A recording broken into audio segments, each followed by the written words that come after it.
तर सोलापूरच्या उंदरगावमध्ये कृषी मंत्री दत्ता भरणे यांनी पाहणी केली। गावकऱ्यांपर्यंत मदत न पोहोचल्यामुळे भरणे जिल्हाधिकाऱ्यांवर संतापले। ऑन द स्पॉट फोन लावून त्यांनी मदत पोहोचवण्याचे आदेश दिले। तर दुसरीकडे मोहोळमध्ये पंचनाम्यावरून भरणेंनी अधिकाऱ्याला चांगलंच खडसावलंय। कलेक्टर साहेब, असं कसं तुम्ही सगळे बसून करता? इथं उंदरगाव येते, मी आलो इथं, लोकांची भावना आहेत, ह्या लोकांना तुमच्याकडून जी मदत ताबडतोब सीएमने जाहीर केली ते तुम्ही इथं लोकांना का मदत करत नाही? अजून का केली मदत पोहोचली नाही? इथं लोकांचा उद्रेक भरपूर आहे, इथं लोकांचा समोर सगळ्यांचा।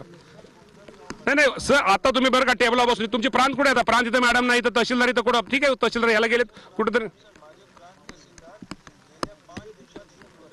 हा ठीक आहे, ते असू द्या, त्याचं असतील फील्डवर, आता काही अडचणीच आहे।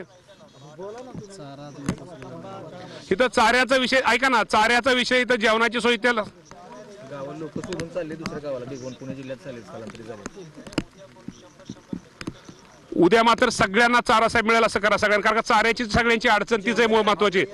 आणि आता जेवणाचं बऱ्यापैकी झालंय, पण अजूनही करतोय। शेतकऱ्यांचं दुर्दैव आहे, शेतकरी वाईट काळ आहे, पण तुम्हाला ही संधी आहे चांगलं काम करायचं। परमेश्वराने तुम्हाला जर शेवटी या संधीमध्ये जर तुम्ही गरीब माणसाला जर मदत केली, सहकार्य केलं, की माणसाचा तुम्हाला दुआ आशीर्वाद खूप मोठा लागणार आहे। त्यांचं दुर्दैव आहे, पण आज ठीक आहे, दुर्दैव आहे, पण तुम्ही तरी चांगलं काम करा। एक गुंठा पण कोणाचा पंचनामा ठेवू नका। प्रत्येक